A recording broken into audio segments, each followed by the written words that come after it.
Estamos felizes que estamos aqui na casa de Deus. Amém. Estou aqui hoje feliz também que a família veio. Nossa irmã Josi, nossa irmã Danilo, sua mãe. Estamos estudando a Bíblia com eles. Hoje nós concluímos o estudo bíblico. E eu falei para eles, não é possível que eu vá embora, volte para Itabuna e vocês não vão lá. Eles disseram, hoje a gente vai. E amém que estão aqui. Amém. Nós vamos hoje estudar com os irmãos o que em teologia a gente chama de escatologia. Nós vamos estudar mais uma profecia hoje, e ela está em Mateus capítulo 24. Jesus falando sobre os últimos dias da história deste mundo. Mateus capítulo 24 traz-nos algumas informações importantes sobre o que estaria acontecendo nesse mundo antes da volta de Jesus. Eu sei que Mateus 24 é um texto muito conhecido pelos irmãos, mas nós podemos extrair nesta noite várias lições espirituais. Mateus capítulo 24, a partir do versículo 1. O texto diz assim: Jesus saiu do templo, e enquanto caminhava, seus discípulos aproximaram-se dele para lhe mostrar as construções do templo. Vocês estão vendo tudo isto? Perguntou Jesus. Eu garanto que não ficará aqui pedra sobre pedra, serão todas derrubadas. Tendo Jesus se assentado no Monte das Oliveiras, os discípulos dirigiram-se a ele em particular e disseram: dize-nos, quando acontecerão estas coisas?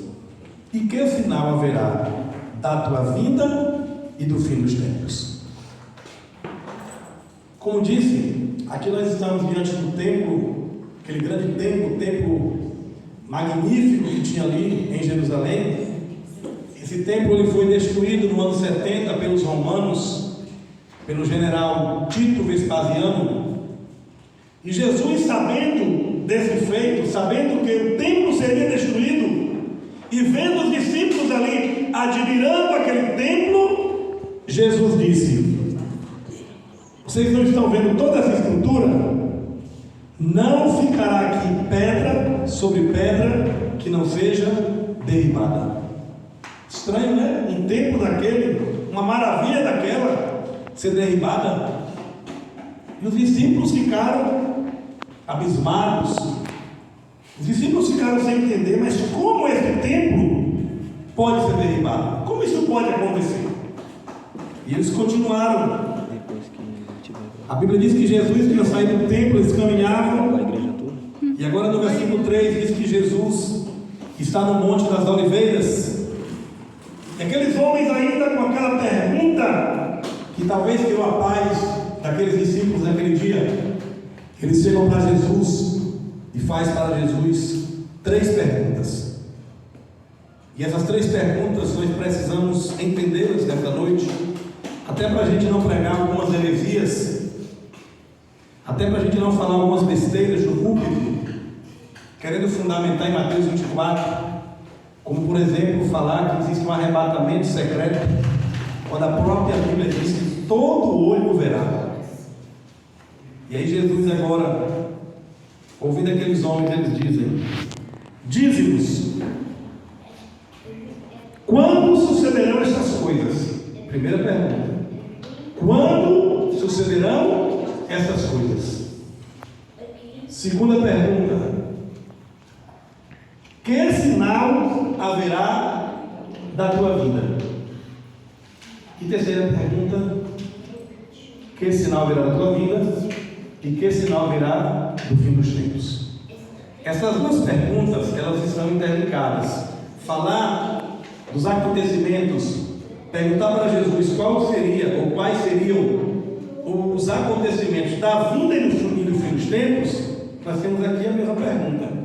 Mas a primeira pergunta, eles estão falando sobre o templo de Jerusalém. Por exemplo, dize-nos quando sucederão essas coisas. Que coisas? A destruição do templo de Jerusalém, que Jesus tinha falado anteriormente. Então aqui recapitulando, para a gente tentar entender a história. Os discípulos estão admirando o templo, os discípulos estão admirando a igreja, as construções, toda aquela obra arquitetônica, e Jesus agora, usando aqui uma linguagem popular, joga um balde de água fria deles e diz: está vendo isso aqui tudo? Vai acabar um dia. Aí eles ficam com aquilo na cabeça, vai para o Monte das Oliveiras. Como esse templo será destruído um dia? E agora ele questiona Jesus: dize-nos quando sucederão essas coisas. Que coisas? A destruição do templo de Jerusalém. Aí agora ele acrescenta: e que sinal haverá da tua vinda e da consumação dos séculos? Então eu preciso entender que na escatologia de Mateus existem acontecimentos que estariam se referindo a destruição de Jerusalém naquela época, e que se aplica apenas naquela época, e existiriam sinais que apontariam para os últimos dias da história desse mundo, que seria a volta de Jesus. E se eu não conseguir fazer essa distinção, eu vou acreditar que tudo que Jesus falou se referia à destruição do templo, ou que tudo que Jesus falou se referia aos sinais futuros. Por isso que eu estou aqui rebobinando toda hora a fita. Diz-nos quando sucederão essas coisas. Quais serão as coisas? A destruição do templo. E que sinal haverá da tua vinda e da consumação dos séculos? Jesus não chega em Mateus e fica dizendo assim: olha, isso aqui eu estou me referindo à destruição do templo. Não, a gente tem que ter o conhecimento. Para isso que a gente lê a Bíblia, o Espírito Santo nos dá a capacidade de interpretação, porque a Bíblia ela foi inspirada por Deus. Aí Jesus começa falando sobre os enganos, sobre fomes, sobre pestes, sobre terremotos, sobre guerras, rumores de guerras. Isso era para aquele tempo ou para os últimos dias? Hein? Para os últimos dias, para nós outros. Agora Jesus chega e fala assim: olha, orai para que a vossa fuga não aconteça nem no inverno e nem no sábado. Aí eu já ouvi alguns adventistas falar assim: está vendo? Um dia de sábado, todo mundo na igreja e vai começar a perseguição. Não. Quando a gente lê lá no livro de Neemias, a gente encontra ali uma passagem que diz que no dia de sábado eles faziam o que na cidade? Alguém lembra? Fechavam os portões da cidade para que nenhuma carga entrasse. Então, quando Jesus diz assim: olha, orai para que a vossa fuga não aconteça nem no inverno nem no sábado, não tem nada a ver com a adventista. É porque no dia de sábado existiam aqueles portões da cidade de Jerusalém. Quando a gente vai chegando em Itajibá aqui, tem aquele portal, né? Imagine que ali fosse Jerusalém. Nós que não era daquele tamanho, o portão era maior. Mas quando chegava na sexta-feira à tarde, lá no livro de Neemias, diz que as sombras, né, da tarde, os portões da cidade, eles eram fechados. Por quê? Porque o judeu guardava o sábado. Então, se porventura a destruição de Jerusalém ocorresse no dia de sábado, os portões da cidade estariam. E o que os discípulos iam fazer? Nada, não ia poder correr, não ia poder fugir. Entenderam por que Jesus falou? Orai para que a vossa fuga não aconteça nem no inverno e nem no sábado. Então eu não posso pegar esse texto. Alguém faz essa analogia, ok? Entendo, até entendo. Mas a interpretação do texto, a exegese do texto se aplica a Jerusalém antiga. Aí vem Ellen White, em um livro que essa igreja tem chamado O Grande Conflito, onde ela cita por várias e várias vezes um grande historiador que narrou a destruição de Jerusalém, chamado Flávio Joséfo. E aí Ellen White, citando Flávio Joséfo, ela diz o seguinte: nenhum cristão pereceu na destruição de Jerusalém. Eu só não ouvi o amém. Amém. Nenhum cristão pereceu na destruição de Jerusalém. Então nós entendemos pela revelação que essa destruição do templo não aconteceu num dia de sábado. O historiador diz que no ano 70 da nossa era, Jesus é batizado no ano 31, no ano 27 da era cristã, morre no ano 31, no ano 34 Estevão é apedrejado, e no ano 70, 36 anos depois, um general romano por nome de Tito Vespasiano, ele entra na cidade de Jerusalém, junto com o seu exército, e destrói a cidade. Eu até convido vocês a lerem este capítulo do grande conflito, capítulo predito do destino do mundo. Ali diz que os homens, e bem, houve uma fome tão grande nesse momento, que a história conta que os homens comiam o couro dos próprios cintos. Imagina aí, Danilo. Pegava o próprio cinto e comia de tanta fome. Isso aconteceu na era cristã, no ano 70, em Jerusalém. Então Jesus está dizendo aqui que isso iria acontecer, e quando você pega qualquer livro de história geral, você vai encontrar falando da destruição de Jerusalém. A Bíblia se cumprindo na história. Amém? Amém. Um outro texto que muitas pessoas interpretam equivocadamente é Mateus 24, quando diz assim: mas o dia e a hora ninguém sabe, nem os anjos do céu, nem o Filho, senão o Pai. E eu já vi muitos pregadores de outras denominações dizer assim: Jesus, nem o Filho sabe a hora que ele vai voltar. Eu quero fazer uma pergunta nessa noite: Jesus é Deus, sim ou não? Sim. Quando ele falou para os discípulos, ele estava como um homem. Como homem, Jesus sentiu fome, mas como Deus, Jesus matou a fome daquelas pessoas e disse: eu sou o pão da vida. Amém. Como homem, Jesus sentia sede. Ele chegou para a mulher samaritana, no livro de João, capítulo 4, e diz assim: olha, tenho sede. Aí a mulher disse assim: como é que tu, sendo judeu, pede água a mim, que sou mulher samaritana? Jesus sentia sede. Sabia disso? Jesus sentia sede. Aí no final ele disse para a mulher: agora, como homem, estou lhe pedindo água, né? Como Deus, eu quero me oferecer uma água. É a água da vida. No dia que você beber, nunca mais você terá sede. Amém? Como homem, ele chora. A Bíblia diz em João 11,35, ele chegou ali na sepultura de Lázaro e diz assim: Jesus chorou. Ontem eu estava citando um texto para uma amiga de Itabuna, quando Jesus chega sobre a cidade de Jerusalém, olha toda a cidade e diz assim: Jerusalém, Jerusalém, que mata os profetas e os que são enviados. Ah, Jerusalém, quantas vezes quisera eu ajuntar os meus filhinhos, como a galinha junto os seus pintinhos, e vós não quisestes. E aí ele fala lá no livro de Lucas: mas os teus inimigos te cercarão. E ele começa a falar da destruição de Jerusalém, e ele chora. Mas como Deus, ele chegou para uma mulher e disse: não chores. Então Jesus, ele é 100% homem e ele é 100% Deus. E como homem, Jesus diz em Mateus 24, salvo engano é o verso 36: mas a respeito daquele dia e hora ninguém sabe, nem os anjos do céu, nem o Filho, senão unicamente o Pai. Quando Jesus falou esse texto, ele estava como um homem e ele não sabia, mas hoje ele sabe o dia que ele vai voltar.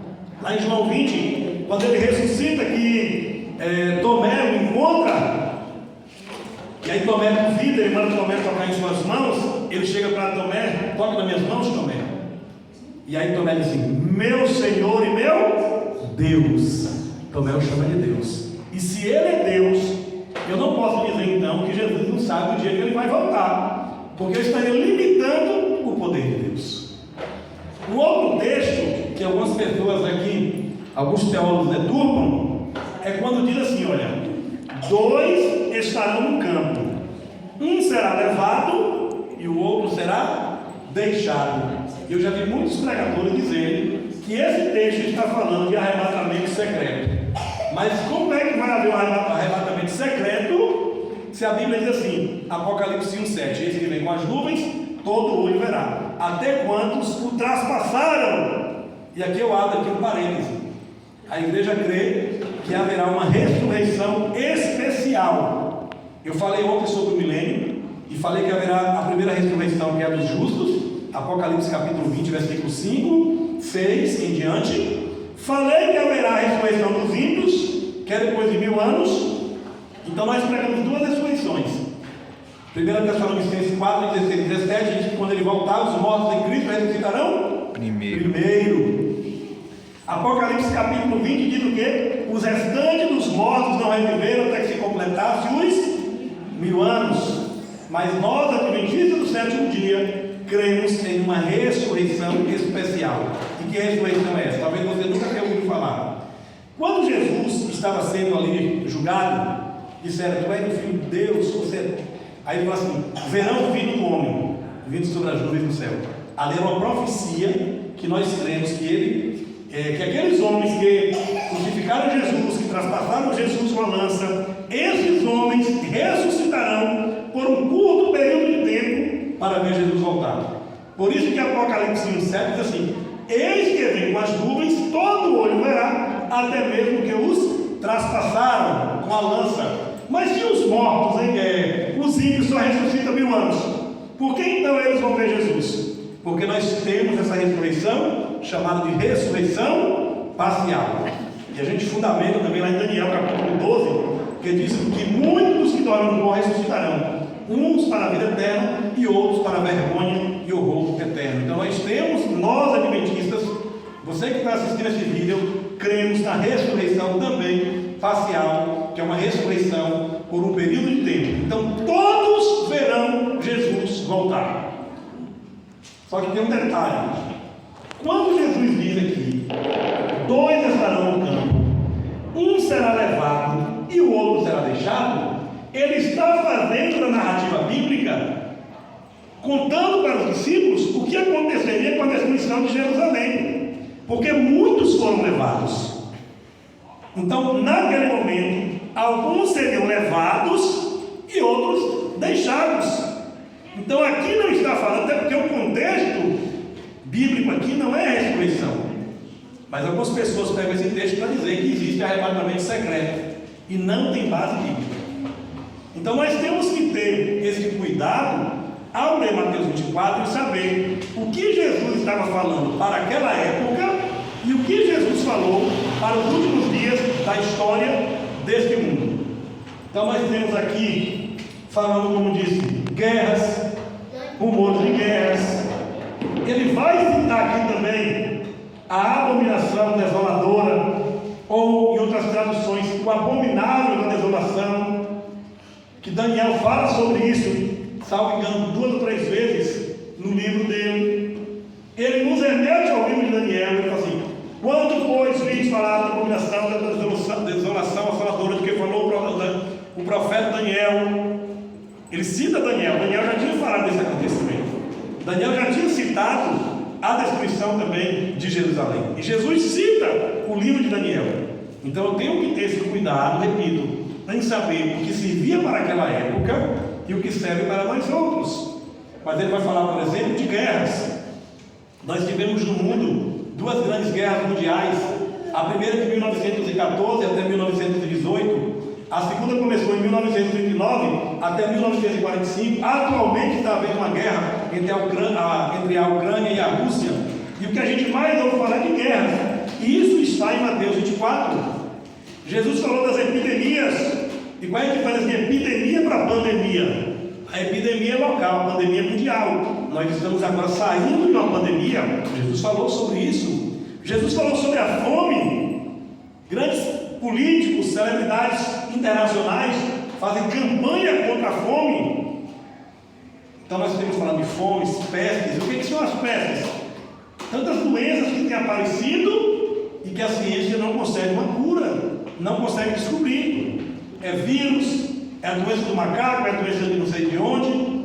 Tudo isso Jesus mostrou em Mateus 24. Guerras, rumores de guerras, fomes, pestes, terremotos. Os que dão estudo bíblico aí, lembra, né? Tem uma pergunta lá no estudo bíblico falando do grande terremoto de Lisboa, lembra? 1º de novembro de 1755 houve um grande tremor na terra, chamado de o grande terremoto de Lisboa. Mas não é um caso isolado. Muitos terremotos têm ocorrido, sinal da volta de Jesus. Então hoje, quando chegar em casa, dê uma lidazinha em Mateus 24. Você vai descobrir muita coisa em Mateus 24. O tempo aqui não permite a gente falar muito, mas Jesus vai falar também do escurecimento do sol, vai falar do escurecimento da lua, vai falar da queda de estrelas. No dia 19 de maio de 1780, houve um grande escurecimento do sol, está registrado na história. Na mesma noite, diz a história, que a lua tornou-se negra. A queda de estrelas aconteceu em 18 de novembro de 1833. Tudo que Jesus falou, a história está confirmando, não sou eu que estou falando. A história está dizendo: olha, houve guerras, houve fomes, houve pestes, houve terremotos, houve escurecimento do sol, houve escurecimento da lua, houve queda de estrelas. Tudo que Jesus falou está se cumprindo. Então ele vai voltar.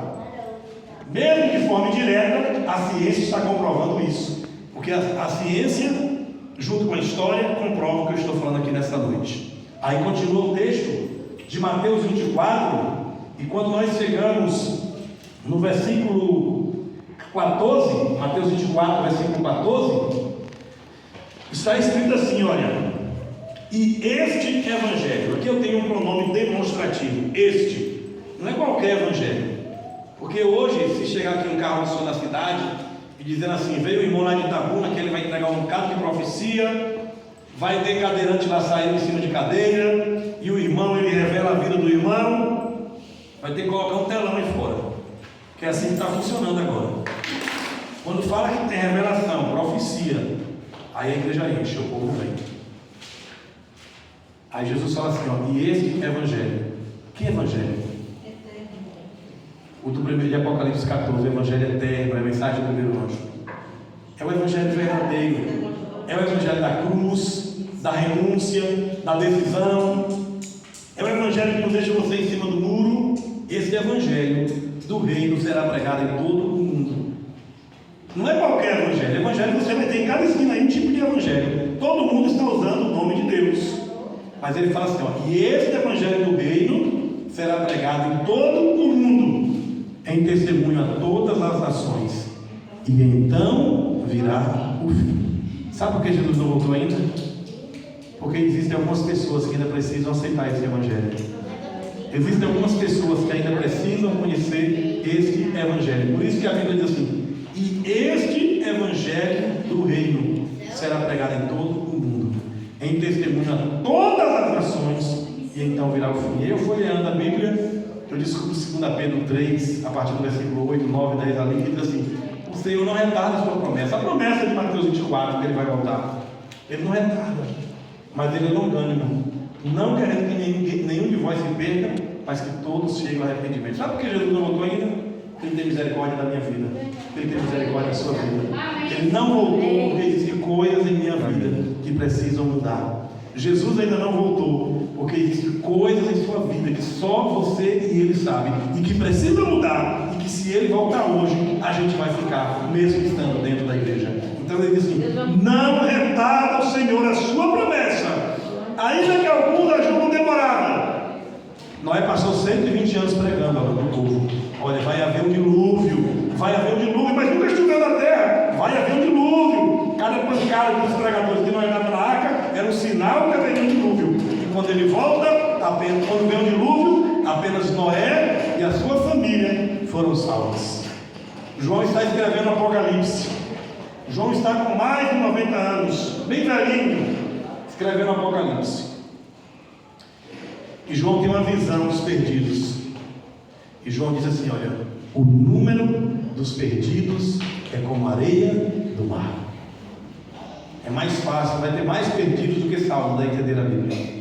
Porque diz que o número dos perdidos é como a areia do mar. Mas foi falta de oportunidade? Não. Foi porque não tomou a sua decisão.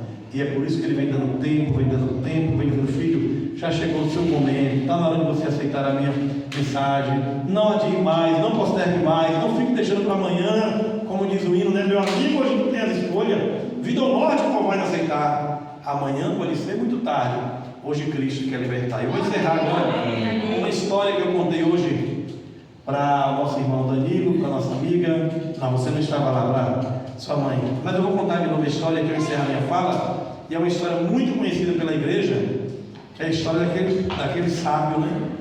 Que ele chegava em todos os lugares, ele aconselhava as pessoas, sempre tinha uma resposta, era um grande sábio. E disse que uma pessoa, querendo envergonhar o sábio, disse assim: olha, eu quero um desafio com esse sábio em praça pública. Ele disse que ele responde tudo. E aí vai um sábio para uma praça, e aquele jovem. E aquele jovem chega para aquele sábio com um passo para trás do seu braço e pergunta para aquele sábio: sábio, o pássaro está vivo ou o pássaro está morto? E o sábio fica ali pensativo, todos ali olhando ao redor, e o sábio pensa: se eu disser que o pássaro está vivo, ele vai matar o pássaro e vai me envergonhar. Se eu disser que o pássaro está morto, ele vai pegar o pássaro vivo e vai mostrar e vai envergonhar. E aí o sábio olha para aquele homem e diz: a decisão está em suas mãos. Eu quero que você saia daqui hoje com essa certeza. A decisão está em suas mãos. Estamos aqui há 2 semanas pregando para 3 pessoas, para 4, para 20. Mas todas as noites a gente estava aqui. Todas as noites a igreja esteve aberta. A conferência foi anunciada, o som estava falando, visitamos as pessoas, pregamos para elas, convidamos. No último dia, muitas pessoas disseram: Senhor, eu não sabia. Sabia. Você lembra no dia que veio um pregador lá de Itabuna? Você lembra no dia que os irmãos da igreja Itajibá foram em sua casa lhe fazer um convite? Você lembra quando você estava ouvindo aquela caixa de som anunciando? Você lembra quando você acordou pela manhã e tinha um folheto falando do meu amor? Você lembra quando você ligou a rádio e tinha um louvor falando de mim? Você lembra quando você estava no hospital e chegou um grupo de crentes e orou e pregou para você? Não vai ter desculpa, irmãos. Não vai ter desculpas naquele dia. E os discípulos daquele dia entenderam que esses sinais precederiam a volta de Jesus. Que esses sinais, quando estivessem acontecendo no mundo, é porque estava dizendo: Jesus vai voltar. E o tempo de Deus é diferente do tempo do homem. Eu me batizei nessa igreja em 1996. Você nasceu em que ano? Alan não era nem nascido, e você? 2004. Esses meninos não eram nem nascidos. Eu já pregava que Jesus ia voltar. Mais de 20 anos, quase 3 décadas eu falando. Quase 3 décadas. Aqui tem irmãos que têm 50 anos nessa igreja. E no dia que chegou na igreja, Jesus vai voltar. Tem irmãos que chegou nessa igreja, nasceu na igreja, está com 80 anos de idade. E tem 80 anos ouvindo todo mundo falar. Os pregadores falando: Jesus vai voltar. E ele ainda não voltou. Mas ele vai voltar. Eu quero encerrar dizendo para você: Jesus vai voltar. Alguns dizem que ele não vai voltar, né? Que ele já está voltando. Saia daqui nesta noite com essa certeza. Se eu aceitar ou não, se eu querer ir para o céu ou não, ele vai voltar. Mas o céu não será a mesma coisa sem mim, sem você. Ele quer levar todo o seu povo. Que Deus abençoe a sua vida nesta noite. E que nos preparemos para aquele grande dia onde Isaías diz que nós iremos olhar para o céu e iremos dizer: este é o nosso Deus, o qual aguardávamos. E aí Mateus ele diz assim: vinde benditos de meu Pai, possui por herança o reino que vos está preparado desde a fundação do mundo. Essa é a promessa. Vamos orar essa noite e pedir a Ele: Senhor, me prepare, que eu de mim mesmo não vou conseguir. Deus abençoe. Vamos orar? Amém.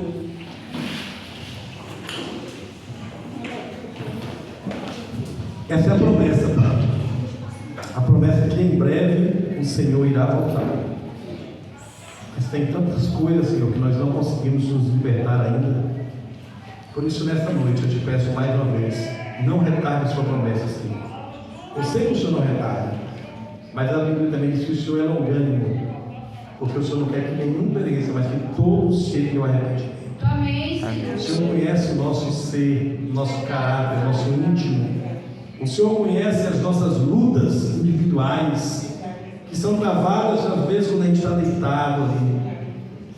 O Senhor conhece, Senhor, o problema de cada um que está aqui nessa noite.